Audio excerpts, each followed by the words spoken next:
Welcome to the PoliTalker, and we talk about politics in Nigeria and all that's been going on. In the last 24 hours, Peter Obi and KWANKWASO have moved from the ADC to the NDC, Nigeria Democratic Congress. And a lot has happened in this last 24 hours.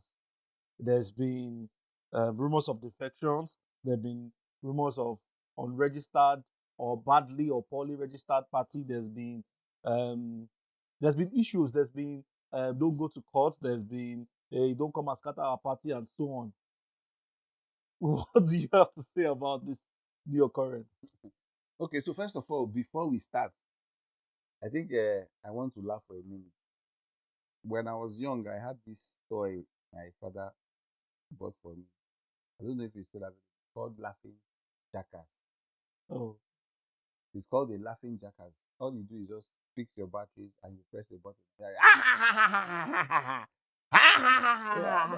okay. I used to think that was that time Laughing Jackass. I used to think it was a cartoon or something. I don't know where it came Okay. from, but when I heard about this defection, that's what came to my mind. That these people have turned themselves into a bunch of laughing stock. That's how I see it.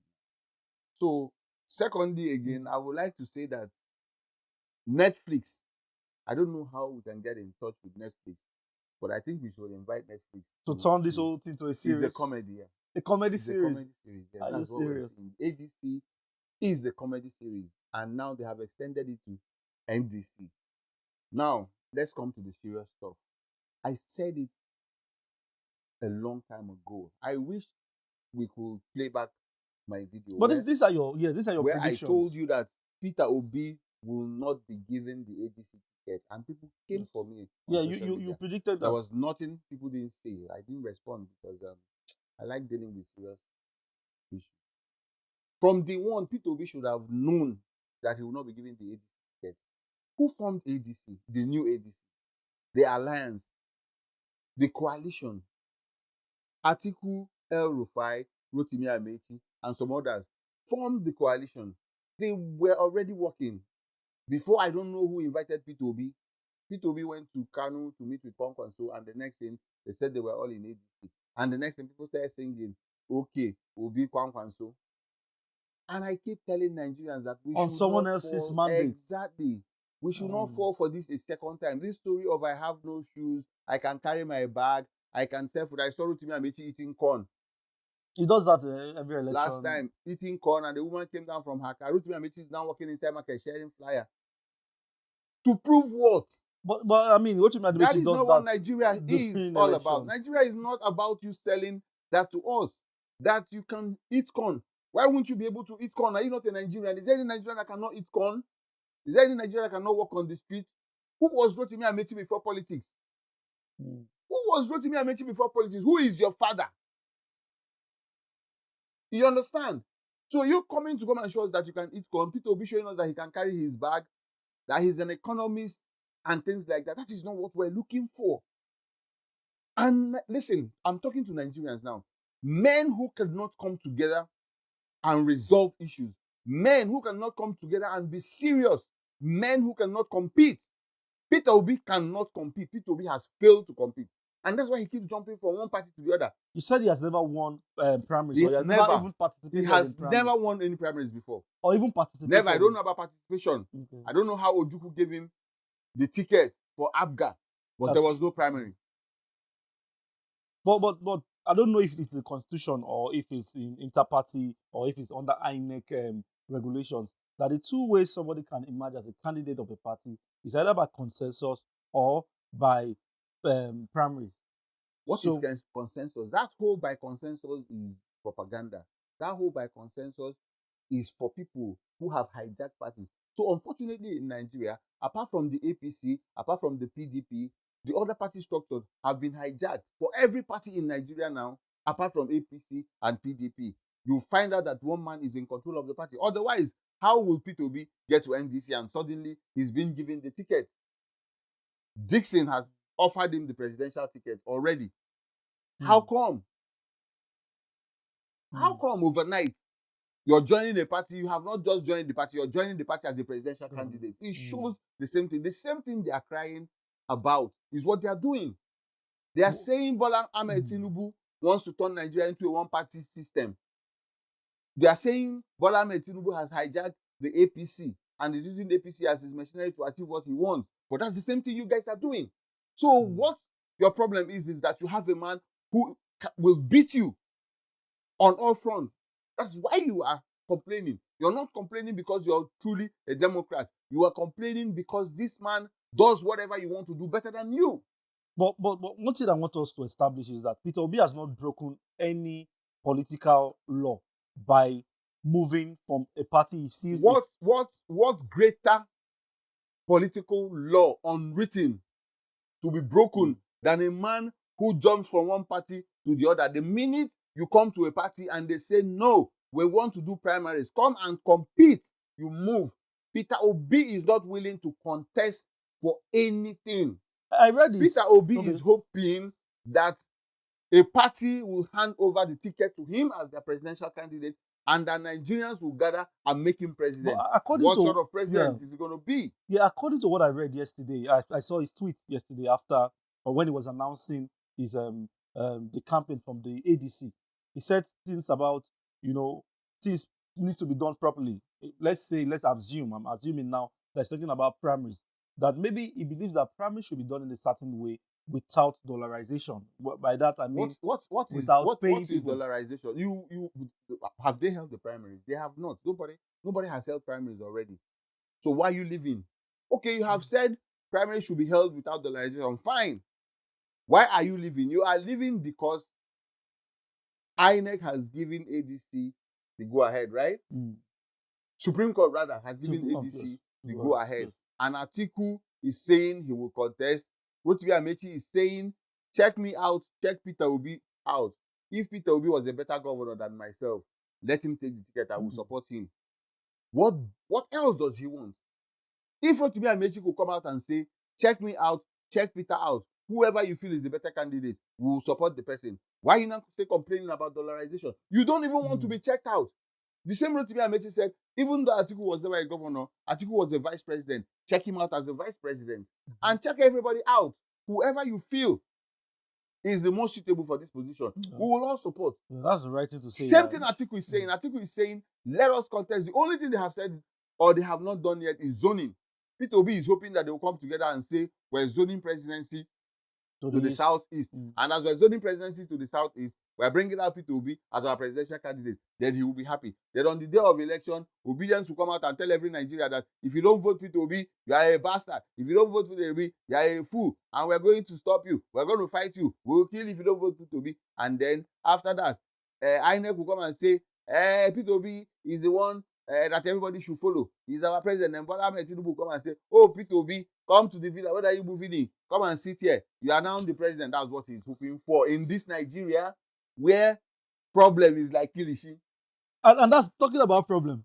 Talking about problem. NDC, just less than 24 hours, are already facing problems. Oh, yes. We had someone coming out to say the party was not properly registered. Of course. NDC will also have a problem. We also heard that their legal advisor is in two different parties. The legal advisor of NDC is also the legal advisor of another party. Is that possible? Where we will see it unfold. So is it that problem follows Peter Obi, or he goes to where there's problem? I don't know. Because the Labour Party is no longer having any problems at the moment. Just desperately looking for presidential tickets without costing him. And I ask people, why will he want to get it for free? How much is even this presidential ticket? I'm sure the lowest price of any serious party for presidency should be 50 million. In the NDC, it was 100 million. 100 million. Some parties are 200, 100 million, 50 million. Is he not going to bring out that money? He's going to bring out that money. So why is he talking about becoming a president without spending? There's no way you can become a president without spending. Even in America, wherever you go, it must cost you something. And Peter Obi wants it not to cost him anything, which is the problem. And I keep saying, Peter Obi's place is in Abga. Let Peter Obi hear it now and know that he cannot become president in Nigeria if he does not go back to Abga. So the spirit of Abga is following him around, chasing him and driving him from whichever party he wants. Is it because he vowed never to leave the The party? spirit of Ojukwu is chasing him around and pursuing him and they will drive him from any party he joins until he comes back to ABGA that was handed over to him. The ABGA that made him governor without a sweat. The ABGA that built his political career. The ABGA that had young men that looked up to him. The ABGA that had people that worked with him when he was governor for 8 years. The ABGA that groomed men that had position to take over from him when he finished as governor and he went to go and bring a cowboy from America to make governor. The spirit of that ABGA is still following him. And the same ABGA that he stood on the podium and promised never to leave, that is the witch hunt.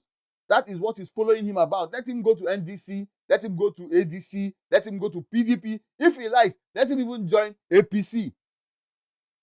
The things he has said, the commitments he made to ABGA, and the spirit of ABGA and the spirit of people that believed in him and followed him will drive him from wherever he goes until he comes back to ABGA. 2027 is not for him. He needs to go back to ABGA and start a regional campaign that he will be able to use to negotiate tomorrow for anything reasonable.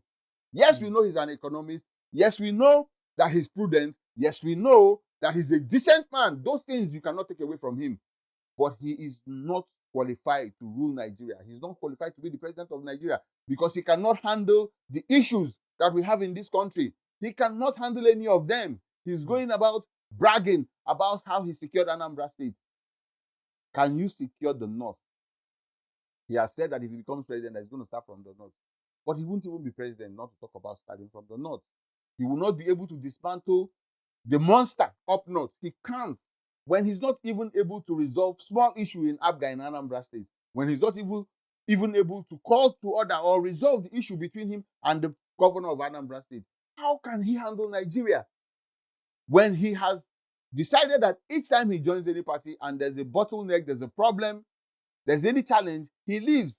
I saw his speech at NDC where he was begging them that they should not make trouble, that nobody should go to court, that they are not lawyers, that he hopes that there's no court case. Look at what somebody who says that he was a presidential candidate for a country like Nigeria is busy saying. Because he has Who observed. told him people will not make trouble? Who told him? He has observed even opposition can decide to throw fire into your own camp. That's the point. He has observed that wherever he moves to a party or wherever he sets his camp, trouble always comes to he find him. He should quench it. That's his first test. He has quenched the one of the Labour Party by leaving the Labour Party. How did he quench the Labour it? Party No, no longer has any he has problem. not quenched any fire. You can't quench fire by leaving. If you leave, then you are not the one who quenched the fire. If you want to quench fire, stay there. Is that Asiwaju meet problem in APC? Did you watch Asiwaju's primaries in 2023? Could there have been anywhere in Nigeria politically that had a bigger issue than what happened in 2023? Where even the vice president at that time, one that we can call his boy, his son, yes, even opposed him. Did he run away? He didn't run away. He sat down, put on his thinking cap, and resolved the issue. That is a man who can stand and tell us that he's the president. And one of the ways people would say that the issue was resolved in this case is that more money was paid. Whoever was the I don't like when people just come and they say nonsense. Is that if you are a leader, the onus is on you to resolve issues in your camp. However you resolve the issue, as long as you don't use illegal means, as long as you don't use arms, as long as you don't kill, however you wish to resolve the issue, please resolve the issue once it is not illegal. What Asiwaju did when there were issues in 2023 during his primaries is very, very commendable. Even the president at that time did not support him. Yes. But being the man he is, he withstood all these people and he resolved the issue, which is what I'm saying. That is the man we should follow. That is the man we should listen to. But people have said that he created a political imbalance by even choosing a Muslim. He is a Muslim, choosing another Muslim. What do you mean people are saying? Are we not in a democratic government? As his vice president. We're in democracy. We are in democracy. And if he picked a running mate that is also a Muslim, why did Nigerians vote him? Why did the party accept him? That means there's nothing in our constitution that stops that. These are things people have instituted for their own benefit. It is not for the benefit of Nigerians. What we need in Nigeria is to have two leaders, a president and a vice president, that can move us to where we're going, irrespective of their social standing or their religious affinity or whatever. It is not about that. What we need is to have decent people, people of reputable character that will be able to carry us to where we're going. Yes. And we're saying that as we stand right now here in Nigeria, Bola Ahmed Asiwaju is the only man tested and trusted and is doing the job, and we're seeing it. He's making moves and we're seeing them. Let us continue with him in 2027. We do not need the distraction we're seeing. Whether P2B wants to move from ADC to NDC to just make sure that he's on the ballot, that's his business. I have said it so many times and I will say it again, that I hope Peter Obi will actually be on the ballot. I hope that eventually he will find a party. Hold on. I hope eventually he will find a party that will give him the ticket he's looking for. The way he's going, he may not even be on the ballot. And I am talking to young Nigerians that the instability we are seeing that they are referring to as coalition, the instability we are seeing that they are referring to as opposition is strong enough a sign to let us know that these people will not do us any good. There is nothing they will do for us. There is nothing they have done for us. They have been in power before. They did not achieve anything. Listen, let me tell you, there's nobody, there's no politician in Nigeria before now that can say that I have done this, I have done that, so I qualify for this. No, we have not. Nigeria is not Dubai yet. There's no state in Nigeria that is Dubai yet. And nobody has promised us Dubai. What we are saying is that Bola Ahmed Asiwaju has promised us that he is moving us to a better place. He is moving Nigeria to where Nigeria will be and look like Dubai, which is what he's working on. And I said here the last time that he is looking at growing the economy. And for you to grow your economy, you need infrastructure. That is why he's seriously tackling infrastructure. The problem of infrastructure has been one that has stayed for us for too long, which is why he faced it headlong and he's tackling that. And we are seeing it happen. We are seeing there's no part of Nigeria now where you will go that you will not see construction going on. At the moment. Everywhere in Nigeria. At the same time, he's taking on every part of Nigeria. Every major road in Nigeria is being reconstructed. That is getting us ready for the economy that is coming. And I have said it, that let us not be distracted. Let us not allow people derail us once again. Let us stay on this. It is happening already and we're seeing it. There's no need for any distraction. If Peter Obi wants, let him remain the social media candidate. I hope what he should be doing. Is that what you see him as? If I'm in his shoes, what he should even be doing now is to liaise with INEC to make social media a party so that he can be the candidate. That is the only way he will pick up a ticket that he wants to get for free. Anything short of that, he may not succeed. Oh, okay. We see that, you know, the elections are almost here. Everybody is scheming, everybody is planning. There's still going to be very shaking and movement and, you know, people moving from one party to the other and all that. There's still going to be more drama. There's still going to be court cases and all that. And some of these things you have predicted. And people will still move again. And some of these things, yeah, that's the question I'm about to ask you. Our viewers, I'm sure by now they know that some of your predictions, you know, on this show has been coming true. Every of my prediction will come every true. of your prediction, yes, every of my prediction will come true. And so the question, and the last one that will happen is that Bola Ahmed Tinubu will win the 2027 election once again. And I am saying this again to my brothers from the Southeast. In 2023, we did not support Bola Ahmed Tinubu. He won the election, and I am surprised at what he's doing in the Southeast. He has not sidelined the Southeast like Buhari did. He has included the Southeast in his plan, in his projects and everything, and that is commendable. That's why I have said that in 2027, let us come out en masse and support him so that he will continue the good work. Not only that, so that we will be able to negotiate for some positions, key positions. In his cabinet now, we are not prominent, and I don't blame him for that. I understand why we're not prominent. We were not supportive in 2023. This 2027, we have the opportunity to come out and support him because he's going to win. He is going to win. It is better for us to give him our support so that we will be able to negotiate for key positions in his cabinet after the elections. That way the Southeast will grow. That way development will come to the Southeast. And let me tell you, making an Igbo man the president or somebody from the Southeast the president is not the solution to our problem. The solution to our problem is that we have to be engaging. We are Southeasterners. We need to come into politics. We need to learn how to play politics. We don't know how to play politics yet. That is why we are sidelined. When Jonathan was president, Jonathan had mostly Southeasterners in his cabinet.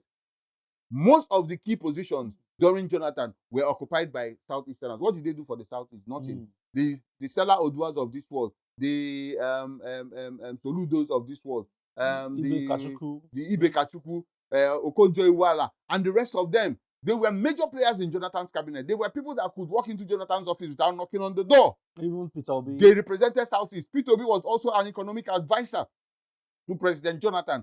What did they do to the Southeast? I want someone to point out in the Southeast any major project that these people were able to handle in the Southeast. Let me blow your mind. Bola Ahmed Tinubu has done more for Southeast than Jonathan's cabinet did for Southeast. Knowing fully well that Jonathan's cabinet, most of the positions there were occupied from people from the Southeast. Soludo has said something. He wrote a book that making an Igbo man the president is not the solution to our problem. And I believe that, and I support that. And I'm saying that what we need to do is we need to follow Bola Ahmed Tinubu and learn how to play this politics so that we can get involved as Southeasterners and push our own narrative. Nobody will push it for us. If we think tomorrow that if an Igbo man becomes president, that it will be better for the Southeast, we may even realize very lately or very late at that point that it will be the worst thing that will happen. Look at Peter Obi already telling us that he's going to start from the north. Why? He's saying that so that the north will be pleased with him, so that the north will not think that Igbo man coming in to come and bless Igbo people. No! Everybody that gets to presidency from any tribe, the first thing they do is to look towards their own place. It is only the Igbo man that will want to come in as president, and the first thing he wants to do is to look towards the north. That is the problem we're going to have. If tomorrow you have an Igbo man as president, the person may end up not doing anything. Jonathan built Almajiri schools everywhere. Did he build any school in the Southeast? Even in the South where he's from, did he build schools? No, he did not. So what are we arguing about? What is this clamor for? Nothing. Just support the man that will help us, the man that is already helping the Southeast. And then let us learn how to play this politics. Let us get involved. Let us engage the government squarely by throwing our support behind Bola Ahmed Tinubu so that we can come in and negotiate what belongs to us. And whatever position we get tomorrow, let us even put responsible Southeasterners, responsible men that will be able to bring the dividend of democracy to us. Yeah. This whole social media campaign and staying on social media to make noise and think that it ends there. No. All right. Elections are not won on social media. I saw NDC people with Peter Obi and some other paid influencers that follow him around. So now what Nigerians are saying, what Obedience are saying is that wherever Peter goes, they will go. I hope if Peter decides to leave Nigeria tomorrow and move to Niger Republic, you people will follow him to Niger Republic or Benin Republic and leave Nigeria alone for us. Enough of this. Let us stay with the man who has vision. Let us stay with the man who's got the courage, who is doing what we expect him to do. It's only a matter of time before we see the Nigeria of our dream. I've said it so many times. If anybody wants to listen, let them listen. All my predictions will come to pass here. I told you guys that Peter will not be given the ADC ticket. What is happening? He has moved to NDC. Do you want me to give you another prediction? There will also be problem in NDC. Go and write it down. I said it today. It will continue like that until 2027. When let me ask a question about Bola Ahmed Tinubu will win the election, then you come back and apologize to me. But I hope it will not be late by that time, because Igbo people, my brothers from the Southeast, will not have the mind, the face to face the government and negotiate anything for us. Yes. Let me ask one last question before we round up for today. We have not talked about KWANKWASO since. And in the last election, KWANKWASO had over 1 million votes. In the last election, Peter Obi had over 6 million votes. Coming together, that's 7 million plus votes. So do you see both of them? If you notice, I deliberately avoid talking about KWANKWASO. The reason I deliberately avoid talking about KWANKWASO is because I know KWANKWASO has so much up his sleeve. And he's yet to show us his color. KWANKWASO has not shown us his color. People thinking that KWANKWASO will deputize for Peter Obi. I'm so sorry, you people don't know KWANKWASO. Someone who was formerly a senator? KWANKWASO will not deputize for Peter Obi. KWANKWASO is a stronger character than Peter Obi. KWANKWASO is a stronger politician than Peter Obi. I do not see him deputizing for Peter Obi. KWANKWASO is just trying to use Peter Obi to gain ground here in the South. KWANKWASO is trying to, what he's doing is building his popularity here, because he knows he has the North. He has Kanu, he has the North. Kanu is the biggest political community up north. He has Kanu already. He knows he has the North. What he's doing is to use Peter Obi to build clouds around the South and the Southeast. When the game gets hotter, when the time comes, KWANKWASO is going to declare exactly who he is. This is not KWANKWASO. This is not KWANKWASO. And I will apologize eventually tomorrow if KWANKWASO becomes the vice president to Peter Obi. But going by what I know, I don't think KWANKWASO will be vice president to Peter Obi. I think KWANKWASO will end up in the Senate. KWANKWASO may be gunning to become the next Senate president. Go and note what I have said today. What you are seeing from KWANKWASO now is not actually who KWANKWASO is. KWANKWASO is yet to let us know what he has up. Till then, remember I said so today. All right. That KWANKWASO may not be deputizing for Peter Obi. Peter Obi has no ticket, and Peter Obi has not found a deputy yet. Peter Obi is floating. Peter Obi is just a man that was lucky in 2023 to enjoy the support of some Nigerians who were frustrated at that point. They are beginning to see. Most of them have seen the light. Most of them are still in the dark, but they will still see the light before 2027. Peter Obi may not be on the ballot. Peter Obi may not be on the ballot if he's not careful. Because you cannot become a president without a structure. You cannot earn presidential ticket without a fight. You cannot achieve that without having followers. Okay, look at him. Who are his followers? Who are the people that moved to NDC with him? Influencers, faceless people. For a man that is arguably one of the most popular politicians in Nigeria, defects from one party to the other, and you cannot see at least 15 senators, 10 governors, 3 traditional rulers defecting with him at that level. Do you know if Atiku decides to leave ADC tomorrow to move to another party, you will see the people that will move with him? That's the So that's a that valid is what question. will show you that that is what will show you that the man does not have any footing. But that does not. He's not standing that did on not happen in the last He's election. standing on quicksand. What happened in the last In election? the last election, I have told you what happened. Rulers. Nigerians were frustrated in the last election. Buhari's government frustrated everybody. People did not believe Asiwaju was going to do well. So some people followed Asiwaju and some followed Peter Obi. Nigerians decided to pitch their tent last election between Asiwaju and Peter Obi. That was what happened. But now Asiwaju is the president and he has done well and he has shown that he will do more. Most people who followed Peter Obi, they have returned now to stand with Asiwaju. And I'm saying that even Peter Obi himself should come and stand with Asiwaju for 2027. After 2027, by then, let him go and build ABGA. If he builds ABGA, we will support him. After 2027, in 2031, when he goes back to ABGA to build ABGA and make ABGA what ABGA is supposed to be, we will support him. Then we can now come out and either negotiate or we come out as ABGA and contest for this thing. He needs to go back to where he started from. This jumping from one place to the other will not do him any good. He's wasting his energy, and before you know it, he's going to waste his opportunity. I pray he will not quickly lose the favor that he's having. He's about doing that. Now that he has moved from ADC to NDC, some people are disappointed. Some people are still not. But very soon, when the problem in NDC will start, Nigerians will fully see that Peter Obi does not have what it takes to rule Nigeria. And until he goes back to ABGA, he will continue jumping. And the spirit of ABGA and the spirit of Odumegwu Ojukwu and the spirit of the people that work for him in ABGA will keep chasing him around. All right, Nigerians, like we said, the election is fast approaching, and I hope we all have a voters card. Let's ensure to get our voters card so that we can be eligible to vote. It's our civic responsibility, it's our civic right to vote, and let's vote wisely, like we always say. Until we meet again on the PoliTalker, follow us on all social media handles. Make sure to share this video and subscribe to our channel, and keep on watching out for new episodes on the PoliTalker. Thank you very much.